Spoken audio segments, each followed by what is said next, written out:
Good evening. Welcome to this meeting of the White Bear Lake City Council. My name is Kevin Edberg. I am the representative of Ward 4 and also the chair of the council. The mayor is out of town this evening, and under our city charter, that makes me the acting mayor until his return, which I hope is soon and speedy and safe. With that, welcome, and I would ask you to join me in the Pledge of Allegiance. I pledge allegiance to the flag of the United States of America and to the republic for which it stands, one nation under God, indivisible, with liberty and justice for all.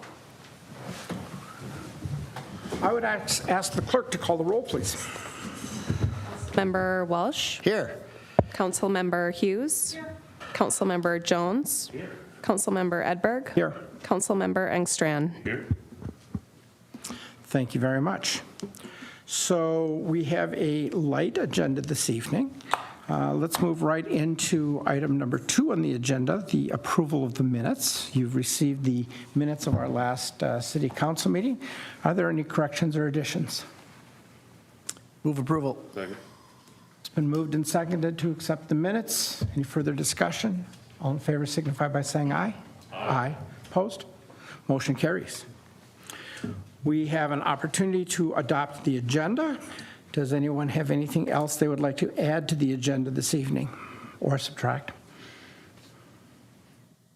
Hearing none, I'd accept a motion to accept the agenda as presented. So moved.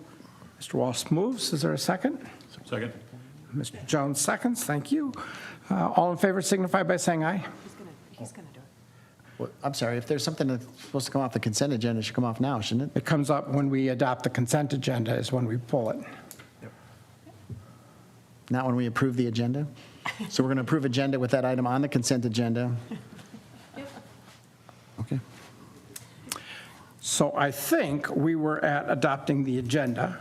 It's been moved and seconded. Is there, all in favor signify by saying aye. Aye. Aye. Opposed?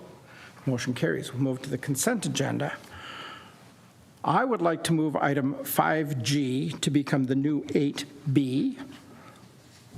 So we're Are there changing the any agenda. other changes to the items on the consent agenda? Item 4G. I'm sorry, 4G to become 8B.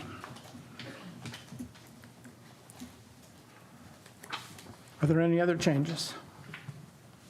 Is there a motion to adopt the consent agenda as presented, as amended?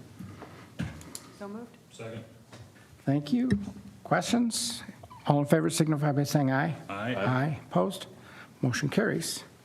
We have no visitors and presentations, no public hearings, no unfinished business. We move directly to new business. The first item is a variance request for 1525 Birch Lake Boulevard North. This item is on our agenda tonight following discussion and presentation and action by the Planning Commission. We have a recommendation from the Planning Commission. Mr. Crawford, would you like to introduce it, or Mr. Lindahl? Thank you, council members. I'll take you through a brief summary of that and then be available for questions.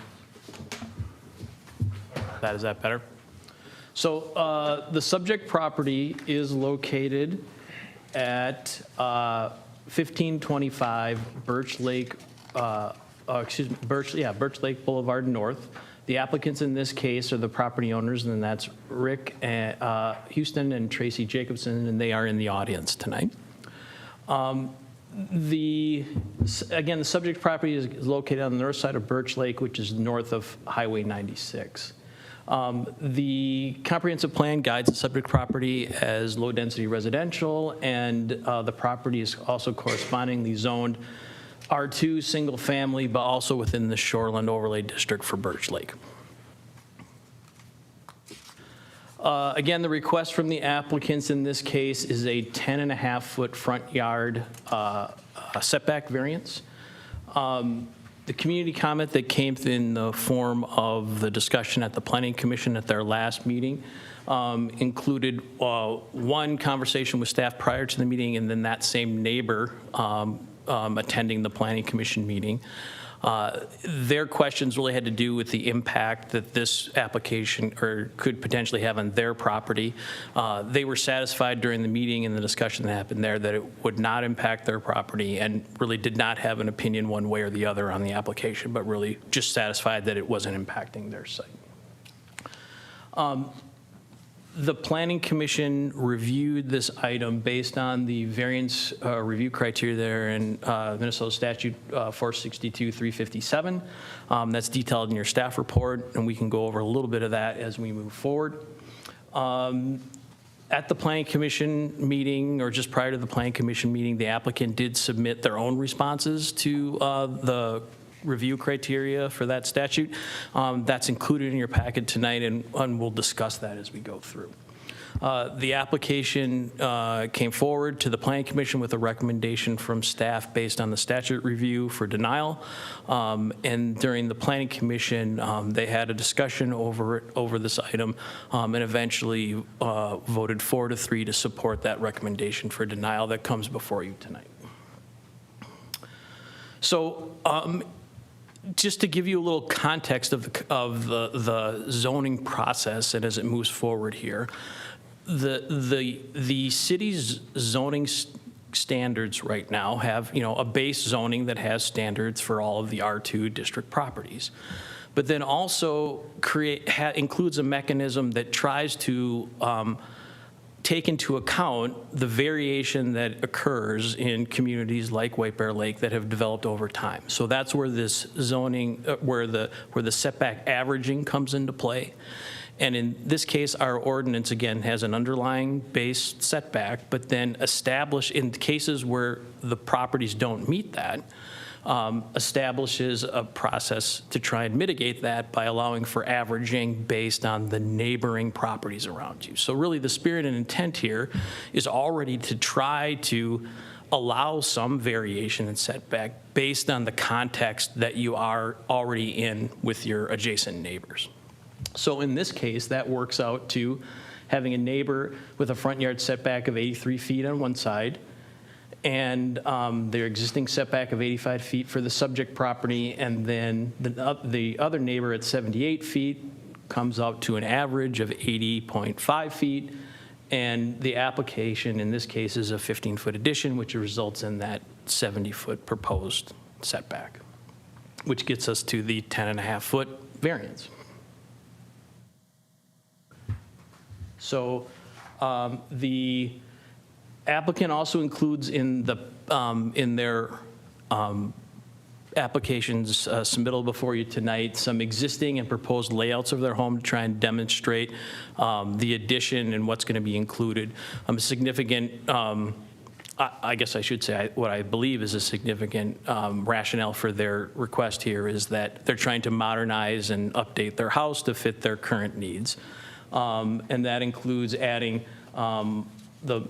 as you can see on the right side of this slide, on what would be, in this case, the southern side of their house or the lake side of their house, or the bottom slide of this side, a master bedroom, turning one of the existing bedrooms into a hallway and master bath and closet, and then also an office portion on that side of the property. So that's a layout of the addition that they're proposing. So again, the criteria that we use to look at a variance is in state statute. So the kind of elevator speech I give to people about variances is that, local governments can set our own standards about what the front yard setback is, or what the height of a building is, or what materials should be in a building and that kind of thing. But the standards for reviewing a variance are actually in state standards, so state statute. So they're the same in any community in Minnesota. And they look at these 5 questions and look at reviewing each variance proposal against those. So the first one has to do whether or not each one of these is detailed in your staff report, but tonight I'm going to go into a little bit more detail than I normally do, just because we have the recommendation for denial and the applicant in the audience here for some discussion. So the first one has to do is whether or not the proposal is in harmony with the purpose and intent of the zoning ordinance. And if you look at the applicant's submittal, they talk about just that their proposal only produces that the site would be slightly closer than the homes around it and in the district in general. That the property is separated by the road in front of it between the actual water's edge, and that their current design and layout is just as functional under modern standards, and that it'll end up with a similar kind of appearance in general to the homes in the neighborhood. What staff would offer, and the way staff looked at whether or not it was in harmony with the ordinances, we started from the position of the standard in the code where the code already allows for that deviation to occur based on the context of the properties around you by doing that average setback standard. So we just looked at a different kind of set of a different criteria based on what was in the ordinance, based on, as opposed to what the applicant is citing. So the second one then has to do with whether or not the proposal is consistent with the comprehensive plan. And in this case, the applicant cites things like the varying age and style and setback that's within the other homes that are around Birch Lake. And that certainly is a valid statement. They note that many of the surrounding homes, and I think everyone along the block that they are on, as they cite, has had some improvements done to it, and that other homes do have varying setback. And again, staff's review of it really looked at in that context of the code already allowing for that averaging to occur, and would offer that if other properties in the neighborhood have already been improved, they've done that either with the averaging setback or within the zoning standards. So the third one has to do with whether or not the property is being put to reasonable use. And in this case, the applicant again cites as feedback on this standard is that the rear yard really isn't suitable for a design because of the layout of the internal of the house, the closets and closet size and bedroom sizes of the house, and that the variance would allow them to meet more current designs for housing needs right now. And again, in this case, staff just looks at it from more of a kind of strict zoning perspective, which takes a look at whether or not there are other options that they have that allow them reasonable use. They already have a home that is single family, which is what's allowed in the zoning district. And any additions, options for additions would include either going out the rear of the property, or in a lot of times in developed communities like White Bear Lake, property owners either go up over on a split level home like this, one side or the other of the home, or go up a story on an existing level of the home. So there are other options. Related to that, the next criteria it looks at is whether or not there are unique circumstances that aren't created by the landowner. And what we should remember when we're looking at this criteria is the landowner is historical in this case. So it goes all the way back to really the builder of the home and how it was originally designed. So it isn't just the current owner of the house, because they purchased the property under the existing conditions that it was designed in. So again, the developer, the homeowner here talks about the layout of the house and its position on the property, trees on the site, and an old foundation that limit the ability to do an addition in the back of the property. And again, what staff would offer is those are existing conditions on the site that were created historically over time by various property owners who planted trees or had another structure in the back of the yard that produced a foundation and the like. The rear yard setback in this case is 40 feet, and there is some 90 or so feet from the rear of the property, or the rear of their house to their rear property line. So there is a significant envelope where there could be an addition on the rear side of the property as an option in this case. The applicant does talk about how the other options that are available to them are have a different cost to them than their current proposal. And that certainly is a valid concern when you're trying to design a project. But the statute actually cites that financial criteria alone can't be seen as the sole reason for a practical difficulty in finding for a variance.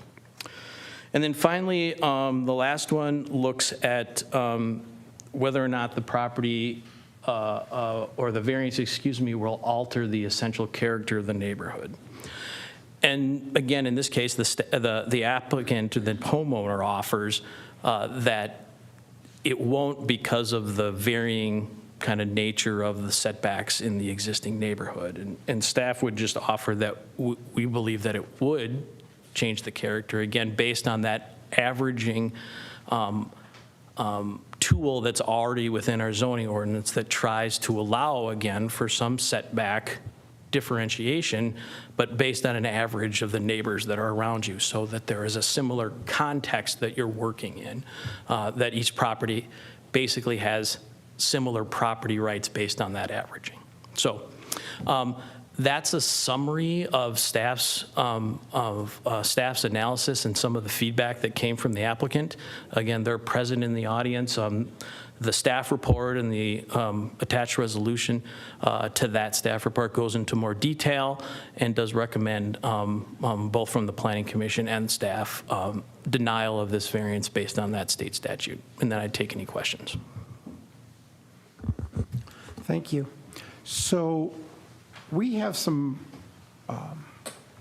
options that are permitted to us in how we approach these conversations. Unless the council overrules me, my suggestion is that we have council conversation first about what Mr. Lindahl just presented.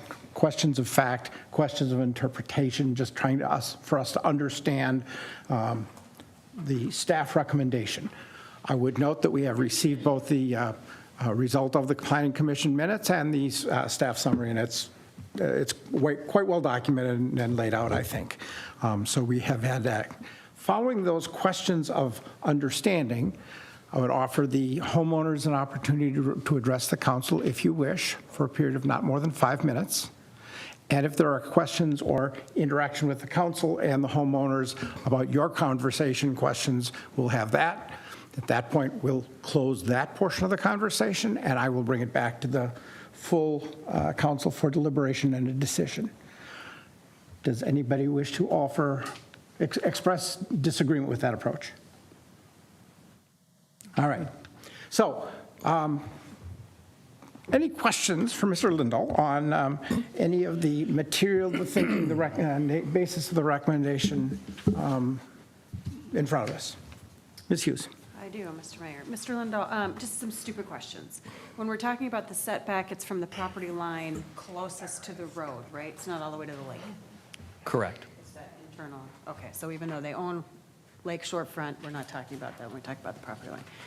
I haven't looked at all the other houses nearby, but we're also just talking about it to the kind of the front door, right? The envelope of the house. So we don't really take into consideration whether or not somebody has a big deck out front or some other non-pervious structure that is also built out front. I don't see one, but I'm just thinking, like, if somebody had like a 300-foot deck, we don't take that into consideration in terms of this setback.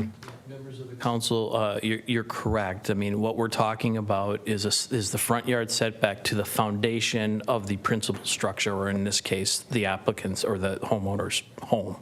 So if somebody put a deck basically out in front, that wouldn't kind of be part of this discussion? Correct. Okay, I was just curious about that. Thank you. I think that's it for me. Are there, Mr. Walsh? Thank you, Mr. Chairman. Tree removal, let's talk about tree removal.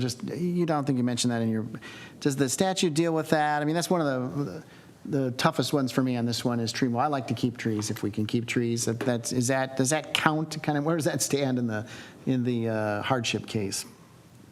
Well, members of the council, I would just, again, generally agree with you that the city's position is we want to try to maintain the tree cover and tree density of the city, because we believe that both the city and the residents value that as part of a mature community. But if you look at it just from the strict sense of, are there conditions on the property that weren't created by the landowner, as far as the variance goes? So the examples I give applicants when we talk about that a lot of time is there a extreme slope on the property? Is there a large wetland that would prevent you from even reasonable use of the property? If you only had a very small up high dry spot and you had a vacant lot and you're entitled to be able to build a single-family home, then there's a much stronger case for a variance. In this situation, where we're talking about trees on a developed lot where they already have an existing home, albeit one that they would like to improve, which is important as well, staff just didn't see trees as a strong enough support to find that there's a unique situation with this particular property. Thank you. Mr. Jones? I don't have any questions, but I just figured I'd throw out my opinion, which I'm sure everybody is Do you waiting want on to save pins and your needles for opinion that. until after? No, because I'd like the owner response to it. Got it? Thank you, Mr. Chair. So my 2 cents is, it's kind of like you bought a home next to an airport and you're complaining about the sound. But your reply/rebuttal to the analysis, the one issue I would just throw out is the houses along the street. It is the hodgepodge of hodgepodge. You're not standing with me on that one, staff, but the rest of them I actually agree with. The home is small, it has this or that, and I'm finding that all the other circumstances involve expenditure of funds. I don't think that's our problem. For a chimney, for removal of an existing foundation, to create said, can I still say it, hardship? Practical difficulty. Practical, thank you. Sorry, 14 years of saying whatever. So, I mean, that's kind of where I'm sitting, and like the planning commission, that's where my brain is kind of like at a close vote for denial. So giving that chair that's where my thoughts are. Might be persuaded, I've flipped and flopped before. I will wait for my council to provide other feedback. Thank you, Mr. Chair. Mr. Jones? Mr. Lind, I have one question.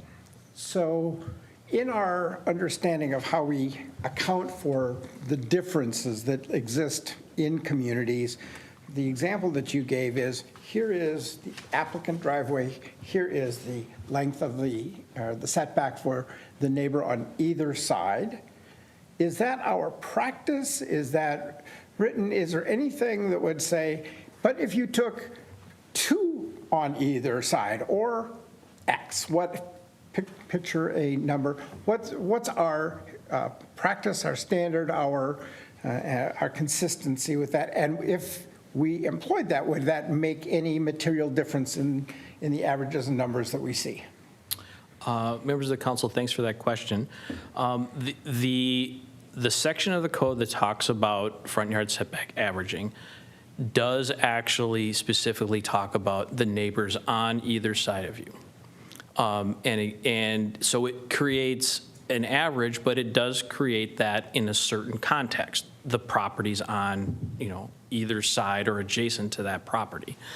Staff would offer that that's in the code to create, a context and similar property rights to and expectations for neighboring properties, which I believe is really the underlying purpose of having a setback standard in the code to begin with.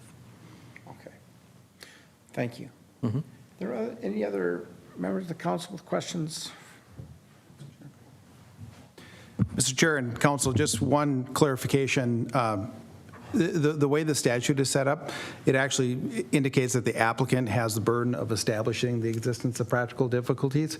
So I just want to make sure that you understand that the applicant carries the burden. It's not as though the city has to disprove the existence of a practical difficulty. They have to prove the existence of a practical difficulty. So I just wanted to make sure that you understood that. Thank you. Mr. Gilchrist. I think we're ready if the homeowners would like to give you 5 minutes, and welcome to address us on whatever topics you find interesting or compelling.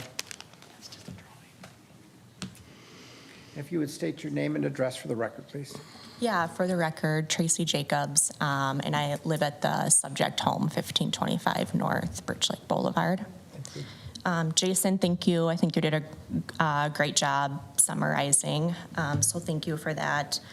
I think there's just a couple things that weren't brought up that I do want to focus on that I know I wrote in our response, but as far as the statutory language, one of the specific things that the statute does mention that is practical difficulty is the lack of access to light for solar energy installation. And I know that we presented this to the Planning Commission as well and addressed it in our responses, but that is something that we've explored. We have been in contact with a couple of solar energy companies. We'd like to get an estimate, and obviously we cannot build off the north side of the house and put solar on our roof. So that we can't build off the north side of the house essentially and achieve that goal. So just straight out of the statute, that alone is a practical difficulty by law right in the statute. The other thing that is in the statute that it addresses is, and I think someone mentioned the financial burden, it would cost us a lot more money to put an addition on the back just because of, again, the structure of the house. Where we want to build is to add to the bedroom, and we need office space. We work from home a lot for our jobs, and that's kind of more normal today, and especially in the last few years. So that's one of the goals that we're trying to achieve, and that is just happens to be where the bedrooms are located. Financial difficulty, as Jason accurately stated, it cannot be the sole reason for practical difficulty, but it is a consideration, and that is the other specific mention in the statute is the financial difficulty and access to light for solar installation. So I did want to bring up those two things. Trees, I think we could probably argue and debate all day whether those are human-made or placed or not. I would probably argue based on the configuration of the trees in our backyard, they may not all be human-planned and grown, but we do have a lot of really old, really big oak trees in the back of our house. We would have to significantly trim those down if we were going to do anything in the backyard. We're not wanting to do that. We'd probably also have to take down trees in between the houses just to get equipment into the backyard. So again, not an ideal option for that either. And then Councilmember Jones, I want to address your comment and question too about buying a house next to an airport and complaining about the noise. And I appreciate the comment, but the fact is we bought the house in the neighborhood that was sort of the fixer-upper with always the intent to improve the property. And if you do drive around the north side of the lake, you will see that there's a few new builds on this side of the lake. There's some older houses. Most of the houses, if not all of them, have made substantial improvements to their properties, whether it's through additions, siding, large decks coming out, pools, things like that. So this is really the smaller house on the north side of the lake that's still kind of waiting for someone to move in and make some additions to it. And that was frankly the appeal to us for the house because we want to put that money into it. So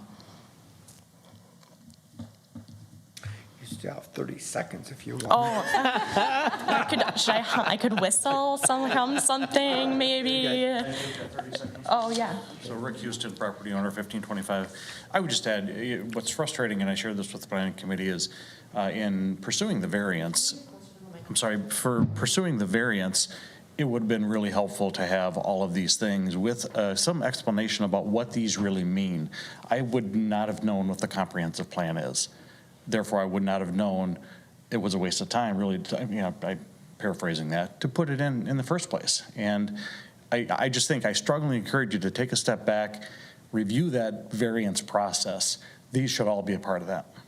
Thank you for your input. So we have an opportunity now, if there are members who have any questions for the homeowners, if there are, this is an opportunity for you to ask questions.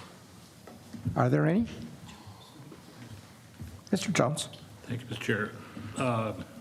Mr. Houston, Ms. Jacobs, any compromise? Wheel and deal? On what aspect? Yeah, the amount of footage coming out? Well, we can't really compromise. We're not going to build off the north side of the house because there's just no return on that investment. We can never add solar to it. That part is not practical. We can't add east or west because we're close to the property. We have neighbors close to us. So the south side of the house, as far as coming out, possibly some negotiation, but I don't really know why we would need to. I mean, as you've heard Jason say, this doesn't affect either of our neighbors. Neither of them have an issue with this. It's literally like us asking permission to put $100,000+ into our property that will improve the look of the house. It will improve the neighborhood overall. It will make us pay more taxes on the property and more insurance on the property. So I don't really see any cons to adding this addition, I guess. This condition really is a matter, it's a circumstance of the house. It's longer than it is wide, and that's what really is difficult. That 10 and a half foot really achieves that width that allows for the expanded bathroom on the second floor to accommodate 2 bathrooms on the floor for all 3 of the bedrooms. So you can't really go wider. We've got property lines on either side, so it's either off the back side or off the front side, and it really is just a condition that's longer than it is wide, and that's what creates the conundrum. The other thing we did actually measure out, Councilmember Jones, actually, Jason, do you have the photo of the house again that you could pull up? Because I think it is, yes, well, it's not the best photo, I guess. So I guess what you can't see in this photo very well is that the reason that we're asking for this specific distance is because there's like a little sidewalk in front of the house. And so the 15 feet would come out just to cover over that part of the sidewalk. So it would essentially be a covered sidewalk or walkway, whereas if it was like a foot shorter or a foot deeper, it wouldn't line up with that. It would come out like, halfway across the sidewalk, which would look stupid, or it would come out like farther into our yard and cover our grass. So this specific distance or this specific variance covers only like the gravel or rock next to the house. It doesn't cover any of the grass yard. It's essentially non-usable space right now. Question, Mr. Chair? Which is existing now, correct? What is existing? Gravel. The gravel is there now. It's like a impervious gravel surface and is already rocks there, next to the already house. not being used. Already not being used, right? thank you. So it would cover that and not the usable green space. But we essentially what we did is we lined it up with where the existing sidewalk is. And Tracy, I'm sorry, what I tried to do is use a laser pointer to kind of Yeah, show. That's generally the area you're talking about? Yeah, you can see kind of there's like a little sidewalk in there, and it's not the best photo, but from the driveway to the front door is like a sidewalk, and then there's gravel in between that and the house. Okay, thank you. Are there other questions? Member Hughes? Yeah, I mean, silly question, and I really shouldn't have an opinion, but is that what it's going to look like? No. So Do you have a window? No, that's a really good question because that would be a very stupid design. Supposed to design It's to get us to this point. it's just the design to show where the footage would come out. So we want to put obviously big windows. We actually want to put in. We're talking about solar, which would go on that south side portion. Just on the V or on how much of it? Well, the southeast side or the south side, most likely, but they won't come and assess until we have a structure to put it on, and they won't put it on the north side. They also did pull up these photos, and the house as it's structured is not a great candidate for solar as it is, again, because it has so much tree cover, but it's the south side of the house that does have because it has the open view to the lake, also has the access to the sun and the light. So that's where that would be necessary for if we were ever to be able to do that. But it will have beautiful windows, and then underneath it will be more of like a patio, like a seating outdoor, like a patio area.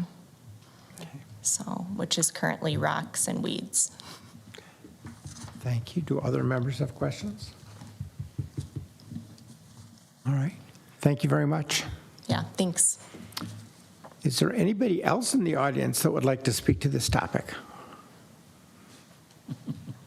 Seeing none, I will bring it back to the council for deliberations. We have a recommendation of denial from the Planning Commission. At some point when somebody crafts a motion, my preference, but not an obligation, is that you respond to the recommendation from the Planning Commission and that we couch it in the context of accepting the recommendation to deny or the alternative. But anyway, just framing it that way. Council. This is kind of my first time going through it like this, and I really don't want to deny it. So I guess I'm struggling with, I get the reasons why you've laid out. But I tend to just want to be able to say to the homeowner, you're willing to invest a ton of money into this piece of property, and I appreciate that. And, if these are old houses, and so I guess I just wanted to open up with, that's where my struggle is. This doesn't seem, I get that it's out, it is a variance, so by definition it is egregious, but it doesn't seem like a big egregious ask.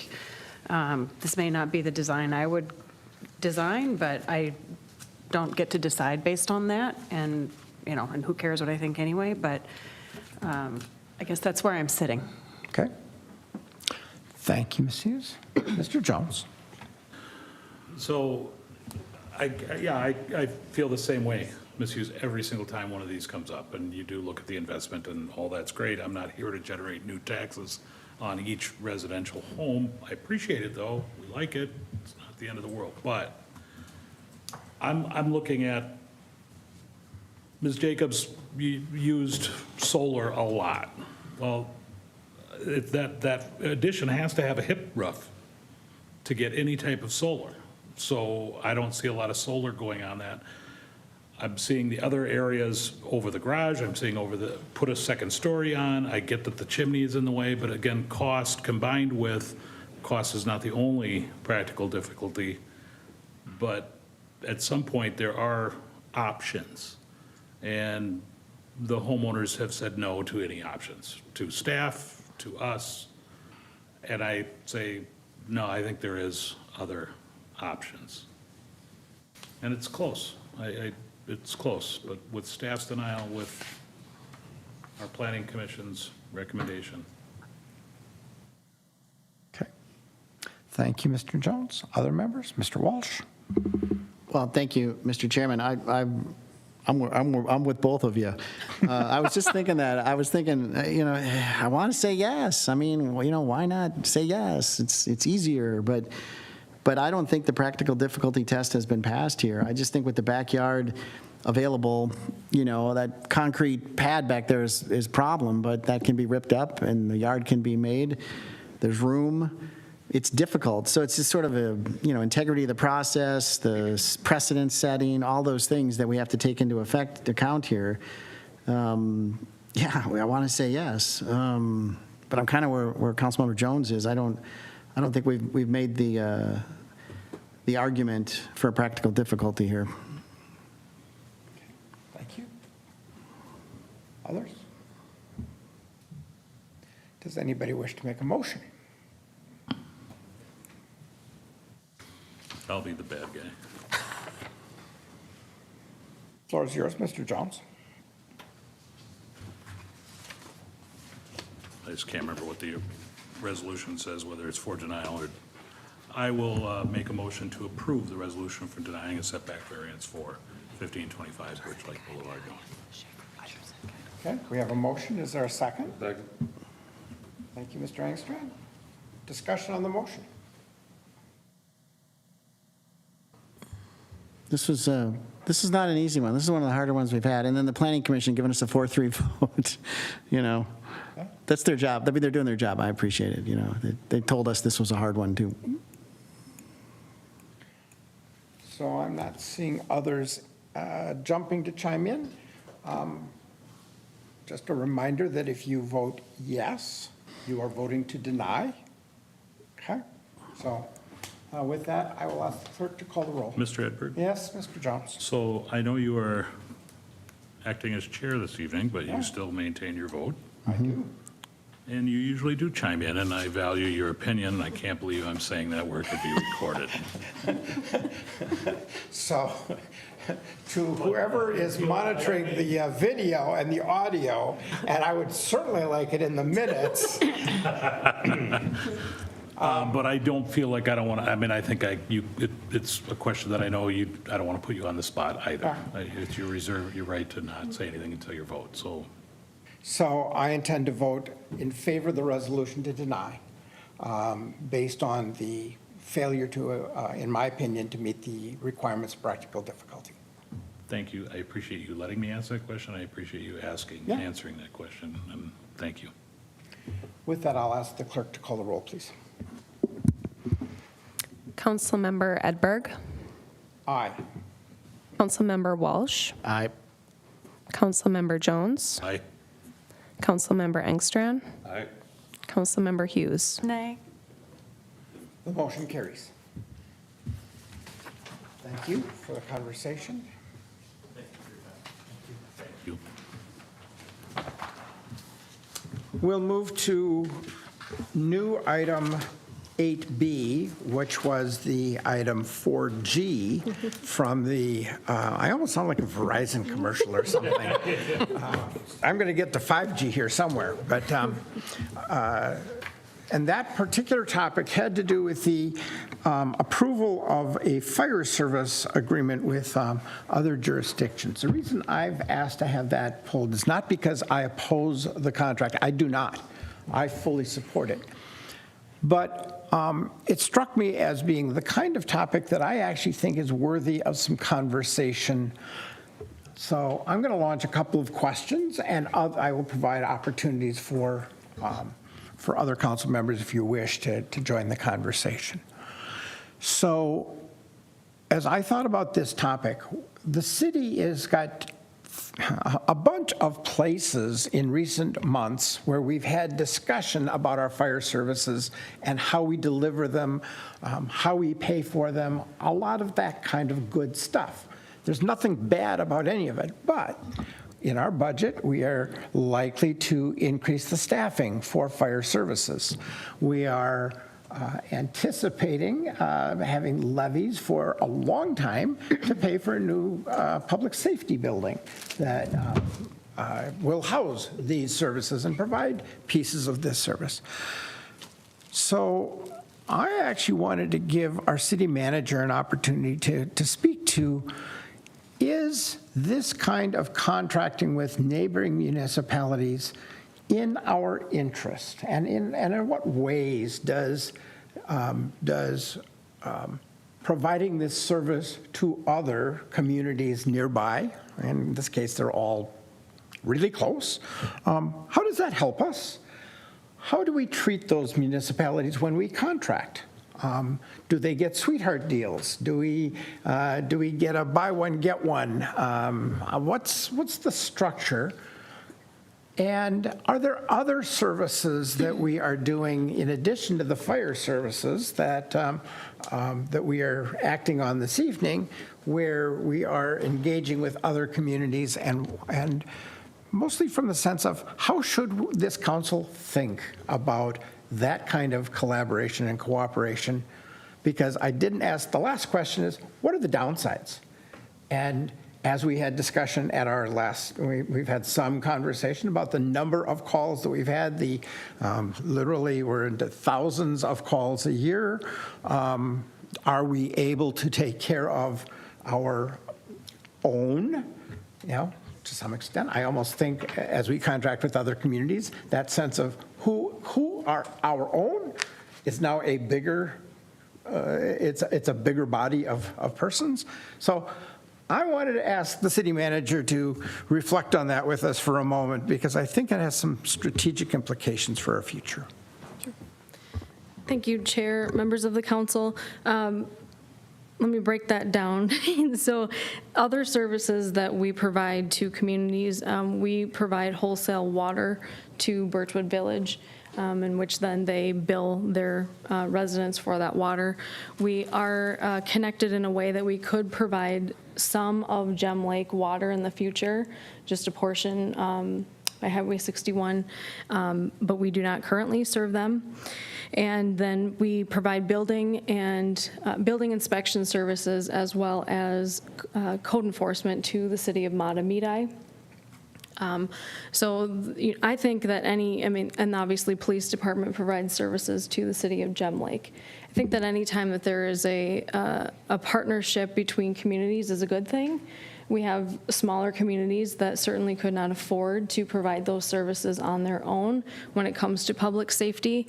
In my opinion, it's a good thing. It's something that I'm used to with the communities that I've previously worked in. It also helps spread our budget out. It is a very good thing when it comes to our budget. We would still need the same amount of equipment and the facility that we would need to serve just city limits. So I also think that's a benefit. A downside can be workload at times. For building, for example, the recent hailstorm, we can't keep up. And it's not just the city of White Bear Lake, it's Matamidi as well. So then we're actually looking to other communities to help us with those inspections. So it can be challenging at times. I still think it is a good partnership. So obviously there's a benefit to those other communities in that they don't have to deal with water treatment plant issues or things such as that, but they do not receive a sweetheart deal whatsoever. The fire contract and police contracts are the ones that I'm familiar with in the 10 months that I've been here, and they are structured so they're for fire for example, it's based on the cost of fire services budgeted by the city, the building, equipment, and vehicle depreciation, dispatch fees, personnel fees, and then that's divided based on a percentage of their tax capacity valuation and population for those jurisdictions.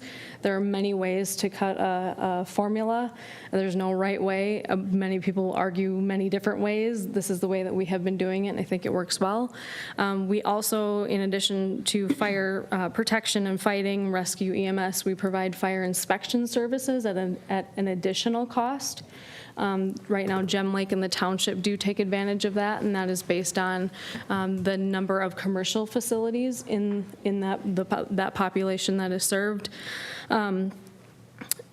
The contracts state that the fire chief and police chief and I will attend one council meeting a year to give a presentation to their council meetings or council members, or just simply meet with them one-on-one.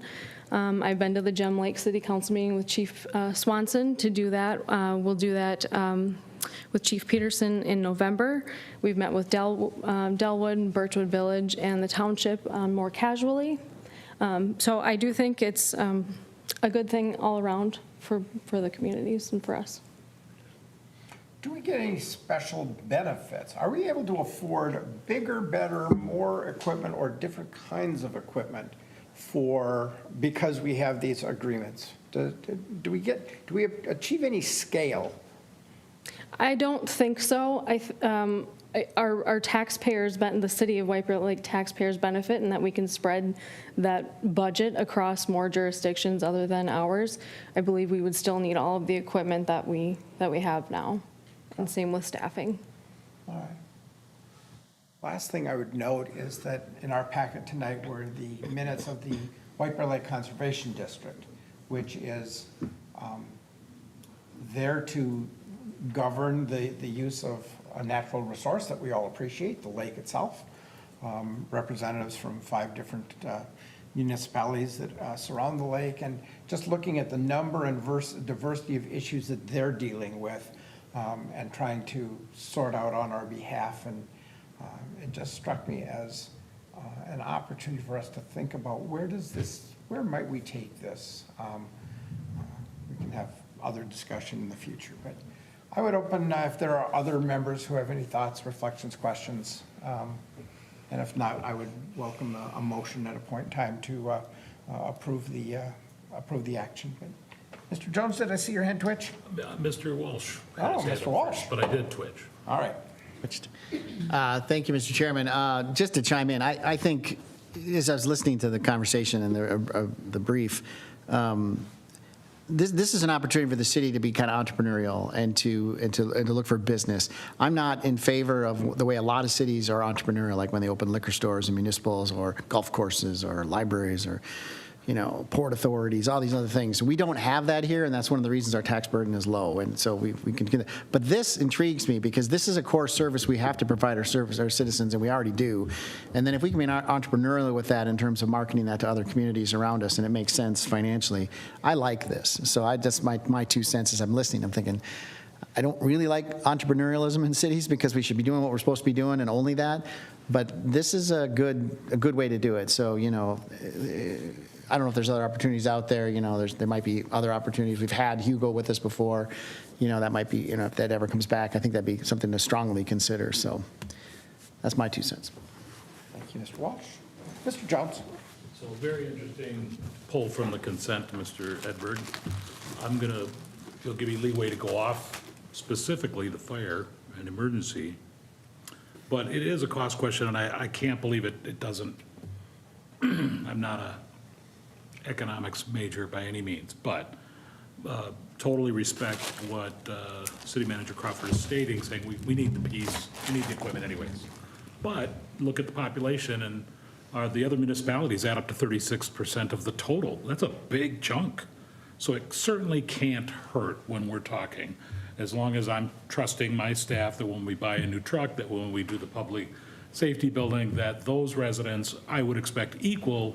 And that's always been my understanding, that police service, if your house in the city of White Bear Lake charges, it's $100 on their taxes. I don't know what it is. It's got to be pretty close to that, though, just for police, because that we're charging that average resident in whatever.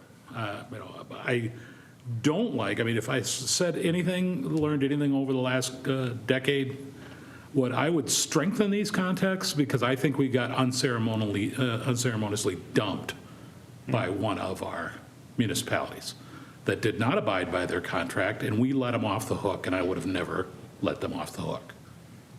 And so that's still to this day, as you can kind of tell, sits wrong with me.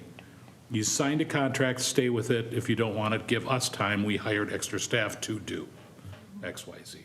So that was probably my only comment. But, and I'm looking at Mr. Lindahl here. I was sitting on 2 weeks ago, I was at the meeting for the County Road E-Corridor. And I'm not, believe me, Gem Lake, if you're listening, I'm not picking on you, you have a right. But you don't have the internal staff for community development that other cities, just like we don't have St. Paul's or Woodbury's, that staff. We have what fits. And so I understand that. But when it comes to the property, for example, I've been approached many times, what's going on with the, White Bear Floral, I'll call it, the corner of, the southeast corner of 61 and County Road, because people think it's the city of White Bear Lake. So, and that's cool, but how do we, and, one way or another, I'm like, there's nothing I can do about it. But when we were talking about the corridor and going, how can we help Gem Lake help us? Help me, let me help you, help me. Because I think we all benefit, whether it's Vadnais Heights, Gem Lake, the city, township, and people forget that right across the street is Vadnais Heights. A lot of people don't realize that. They're like, wow, you're kidding. No, walk straight across from the old village and you walk into Vadnais Heights. So that benefits all economically. And to be able to have services, and I'm not saying volunteering that now, Ms. Crawford, because I know where we're at, and, it took us 5 years to hire and afford, I'll say Tracy, or Ms. Shimmick. All right, and so, but I value that planning ability, that ability to work with the community, and can we sell that service to other communities on a case-by-case basis? On a project-by-project basis, not, hey, we're available like inspections for a year. Can we play around with it? Can we do a trial on something that we haven't done before? So that's kind of, you open up this can of worms, Mr. Edberg, but I like it. I do support today's resolution. But that's the twist off this whole, sharing services with our neighbors. I would like to respond to that, Chair, members of the council.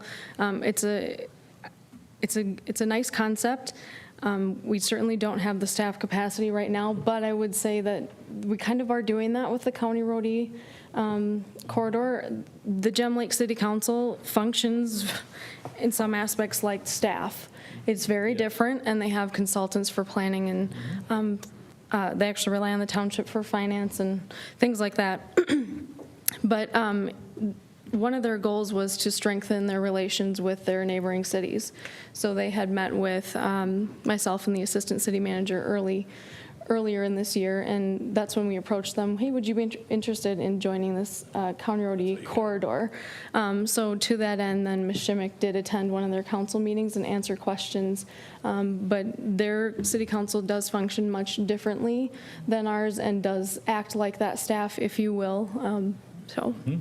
Thank you. Are there other questions or comments? Did I cut you off, Ms. Crawford? No. Are there others? I'll move approval of the resolution. Moved and seconded. I'll just add one last comment. The number of places, so that whether it's County Road E, the lake, our watershed districts, potentially at some point, some type of resolution to our water issues. There are all kinds of ways and places where our relationships with neighboring municipalities are really important. I want to call out that 4 years ago and 20-something years ago, the municipalities actually gathered, the leaders of the municipalities gathered to have conversation around what are the things that we are interested in, that we share in common, that we are dealing with in common. And it is useful to us to know who those folks are and what the issues of our communities are. And we are doing that. Now, I do not mean that as condemnation, but I would say that coming out of COVID, we have an opportunity, and I think with the school district as an important partner in that work, this whole sense of how do we know and understand the needs of the Northeast region that we interact with and play with a lot, I think should rise in our priorities for how we engage. And I'll just leave that as my opinion. We have a motion on the floor to approve the resolution. Is there any last comment? If not, all in favor signify by saying aye. Aye. Aye. Opposed? Motion carries. We move, there is nothing on the discussion agenda, so let us go to communications from the city manager. Ms. Crawford. Thank you, Chair. A couple of upcoming events, County Road E Corridor Study, Community Workshop number 3. This is the correct date this time and location. I had that wrong last time. So it will be at the Vadnais Heights Fire Station on October 12th from 6:30 to 8:30 p.m. We have a couple of ribbon cuttings coming up at Doran Homes, October 13th at 4 p.m., and Frontline Industries on Tuesday, the 18th at 3:30 p.m. And then I would just offer, the city clerk and I did have a meeting, our first meeting with a business owner to discuss THC today, where we went to that business. They're not selling THC, they're selling CBD. So we had a good discussion, good conversation about that. But I think there's still even some confusion out there of the difference between CBD and THC. So just an update that we are beginning to work on that research. So, thank you. Is there anything, any other items of business to come before this council? If not, I'd accept a motion to adjourn. Is there a second? All in favor signify by saying aye. Aye. Opposed? Motion carries. Meeting is adjourned. Ms. Hughes, as far as I can tell, it's not raining yet. I know, you got